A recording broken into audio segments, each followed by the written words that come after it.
Put your hands together for the hilarious Adam Kessler.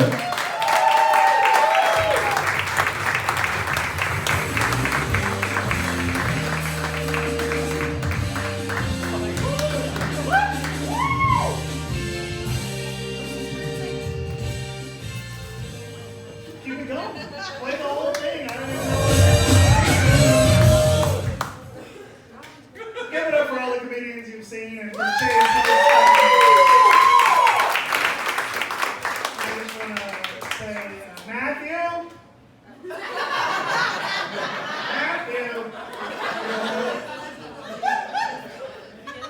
I've never been to Fort Smith before, and also I've never performed in a building with exposed asbestos.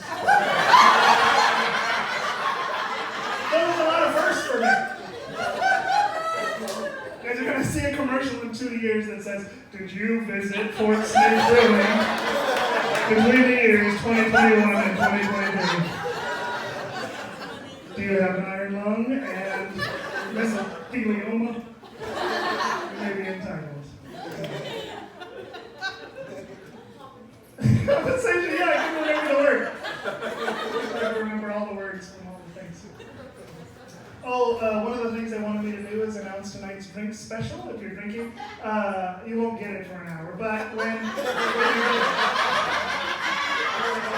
it's a new drink, it's $3. It's Pabst Blue Ribbon mixed with Smirnoff Ice, called a Pabst Smear. Go ahead and pick it up. Does not taste that good.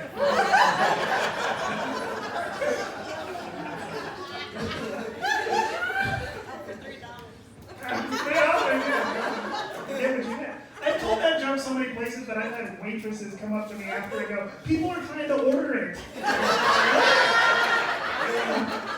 was like, Matthew? Your food's ready.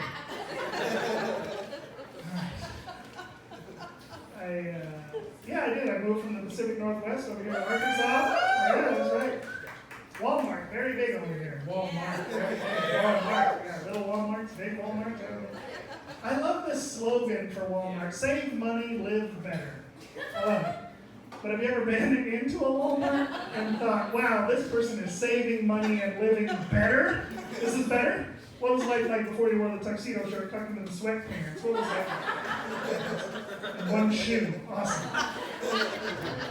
But I love that slogan, save money, live better. I think we could put it on the Statue of Liberty. People would still flock to the country. And then Walmart can have the one that's on the Statue of Liberty that says, bring us your tired, your poor, your huddled mass. I think that's better. I had an alcoholic mom growing up. Anybody else? Yeah? One dude, Matthew? See how things work out there? I should have a show from down here so I don't get the asbestos in my lungs. But yeah, my mom, single mom, raising 2 boys, and she was alcoholic, and my brother and I, we always had a good sense of humor about it. We gave my mom the nickname Fraction, because she always had 2/5.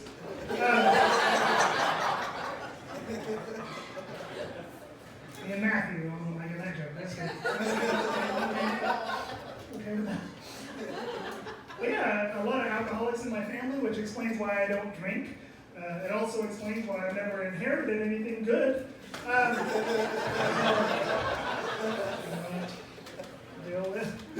did one of those ancestry things where you find out about your family tree and all that, and I found out all the people in my family died from alcoholism, right? But I also found out something cool. I found out that my great-great-grandpa was a war hero. That was pretty cool to find out. He even had some military bases named after him. His name was Fort. And you guys have heard of my great-great-grandpa Fort? Fort Smith?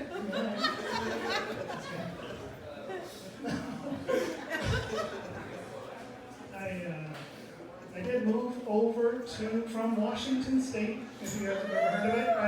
I moved to Arkansas from there, and they let me in. I didn't even have a gun, and they let me in. I was out one day and I heard what I thought was gunshots, right? I was out in the park and I heard what I thought was gunshots and I got really scared. And then I realized, oh, no, it couldn't have been gunshots because it was Saturday and there's no school on Saturday. So,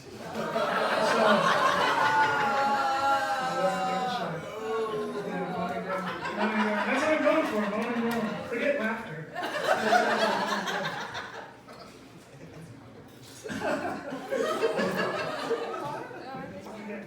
What was that? Is this water? Yeah, you want some? Okay, all right. Stay out of my business. No, I'm kidding. No, because here's the thing, I drink a lot of soda pop. Yeah, I didn't see that they have any, and so I didn't get one. But that's what I usually do is drink soda. Anybody in here? Soda drinkers? Okay, up here. Do we have a favorite soda? No, Diet Coke. No, okay, Diet Coke. Okay. All right. You ever go somewhere and try and order your favorite and they don't have it, so they try and offer you the look-alike? Yeah. They go, oh, can I get a Coke? And they go, how about a Pepsi? No. Right? That's what they do. Can I get a Sprite? How about a 7-Up? That's what they do. They offer you the look-alike. I realize they don't do that with food. Can I get a cheeseburger? How about 2 hot dogs? Can I get a burrito? How about some nachos? They don't do that. Can I get a warm glass of piss? How about a Coors Light? Like they don't do it. So many ones. How about that Bud Light, huh? Oh, yeah. What's funny is I read all the comments online and people are like all down on whatever Bud Light did, and they're like, I'm switching to Coors Light or whatever they commented. It's always switching. They're always switching. They won't switch to Corona because they think that's where the virus came from. But they're always switching, and I realize they always switch to a different beer because the only thing crazier than accepting transgenders as equals is sobriety. So, it takes a lot of guts to tell that joke here. I don't care whether I get paid or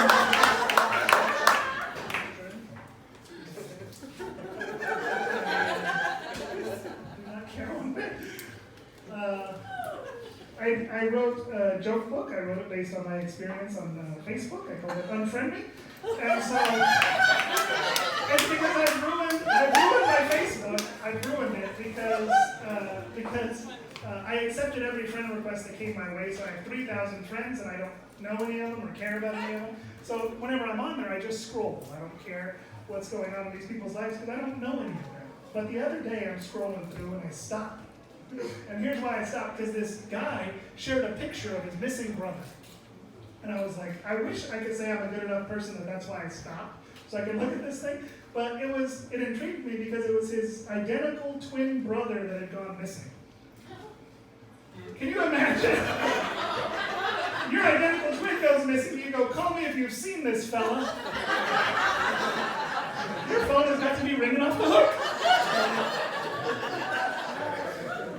Hello. Hey, I saw your brother. Where is he? He's going around town putting up pictures of himself.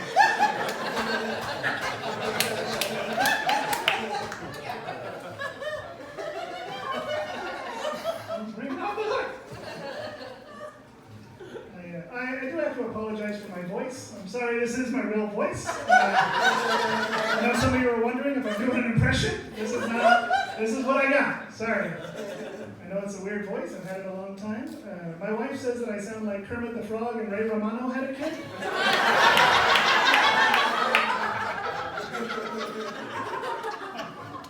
And the laughter on that does not hurt at all. I'll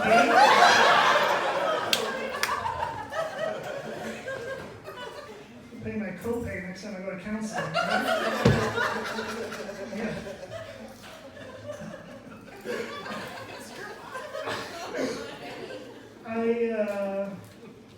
I get comments on my voice every once in a while. I had a guy after a show one time, and he goes, your voice isn't that weird. It just sounds like you need to clear your throat.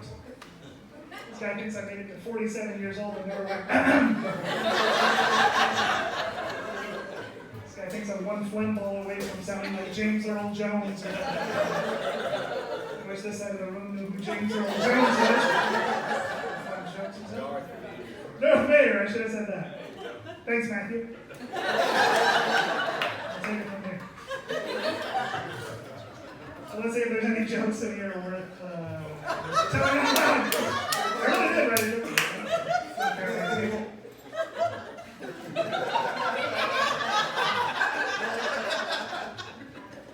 What has 4 arms, 4 legs, and never works out? Marriage. All right, that's enough.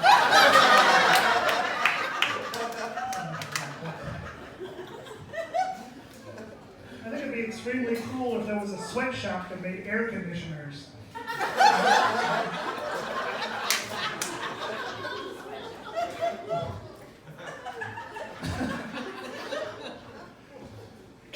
You guys think Playboy is considered a pop-up book? All right, let's go with the jokes. Go back to the jokes.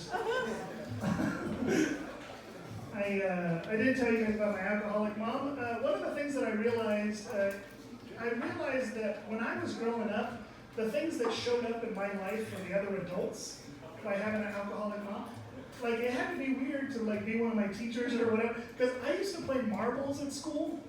I don't know, did anybody here play marbles when you were growing up going to school? Me and Matthew. Again, I used to take my marbles to school, like they're probably a weapon now. But I used to take my marbles to school in a Crown Royal bag. Oh, sorry, wait. All right, back here. I got some after the show, so if anybody wants some, I had a lady buy 2 of them from me, and she goes, I'm going to make a bra. I'm like, these are really long. I don't know.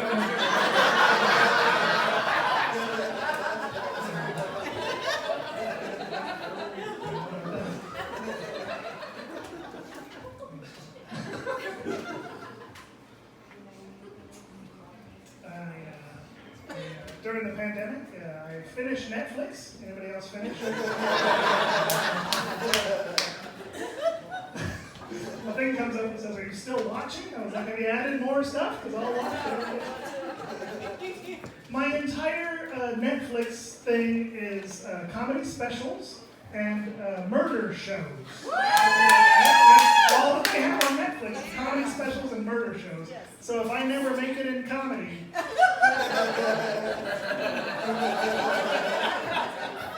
try and die in some mysterious ways. I watched, they did a reboot of the Unsolved Mysteries. Did you guys watch the Unsolved Mysteries? So they brought that back. It was all these unsolved cases from the 1970s and 1980s.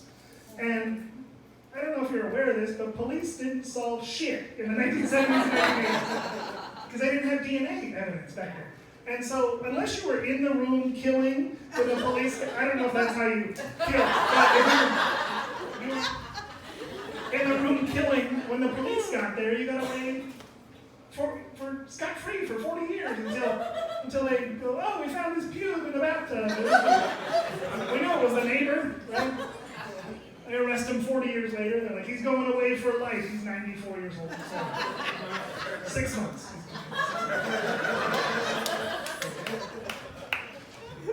Speaking of 94-year-old, here's a fun thing to do, because I like to do what I call victimless crimes.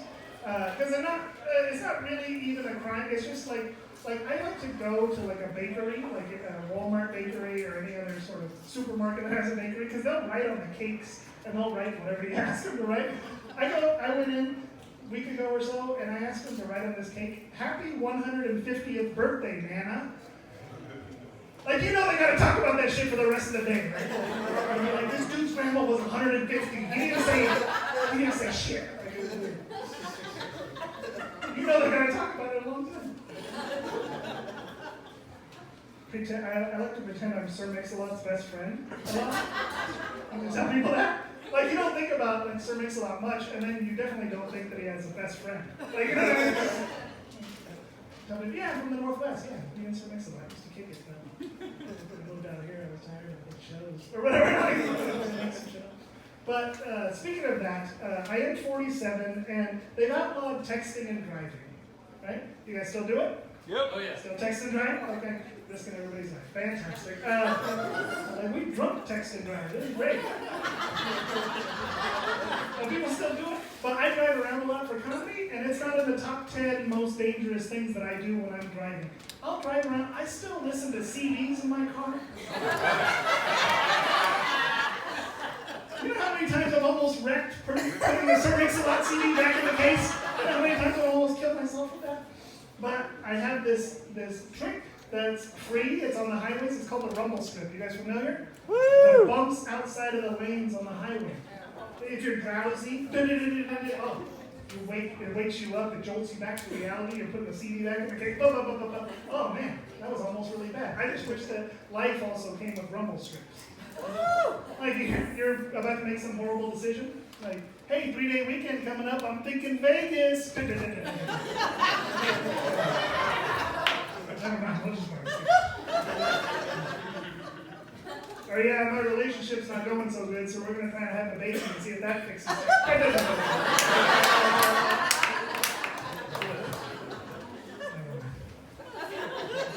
But yeah, I heard Adam Kessler is going to perform at Fort Smith. You want to go watch it?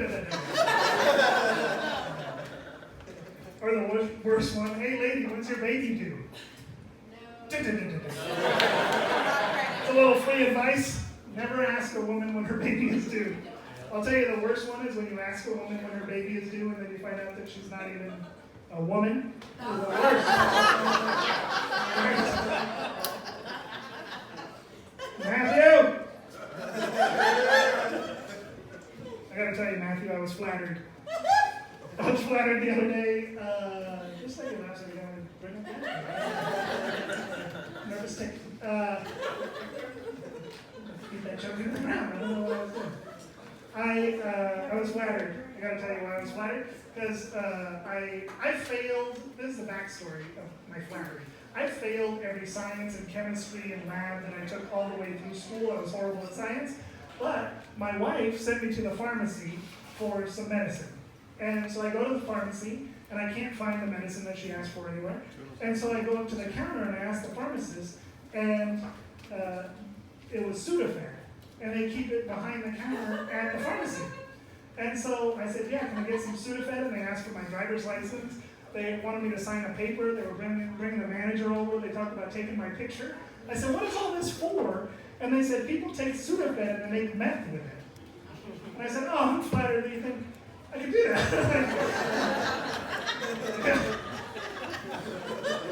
I told her, I didn't have that skill set to do that. I go, let me tell you something. You could give me all of the Sudafed. And you could lock me in a room for 30 years with books and beakers and Breaking Bad DVDs. And you come back and check on me in a year, and all I will have done is turn that Sudafed into crushed up Sudafed. That would be the end of my experiment. But as I'm leaving the pharmacy, I look down at the end of one of their rows. They have as much of it as you want to buy. They have children's Sudafed. And you can buy that by the case if you like. And so now I just buy that. And I make children's meth.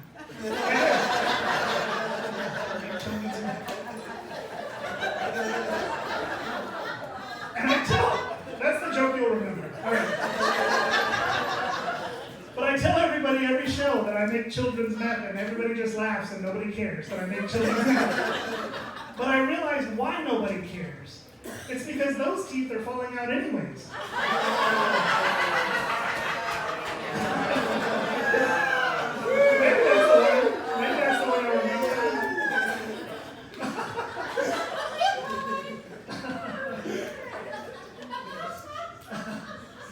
I talked about Netflix and TV shows a little bit. My wife and I, we used to watch a show together. Our show was Game of Thrones. I don't know if anybody else in a couple in here, do you have a favorite show that you watch together every week or whatever? Clap on it. Anybody?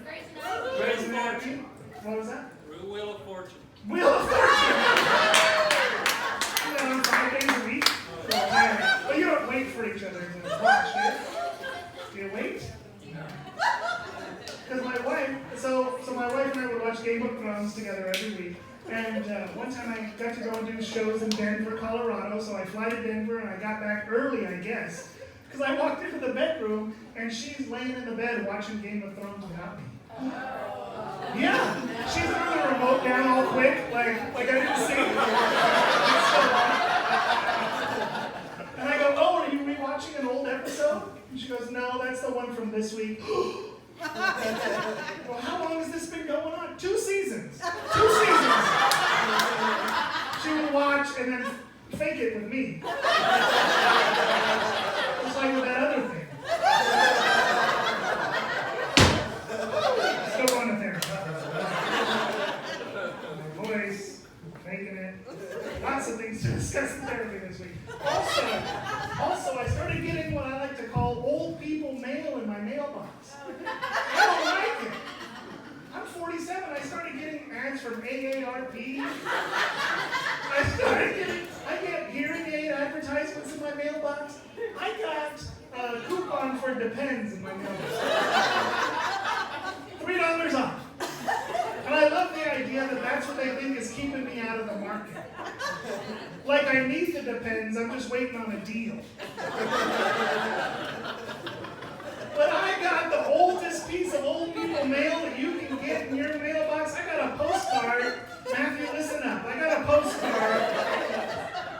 And they want to know if I want to prepay for my cremation services. Anybody get this back here?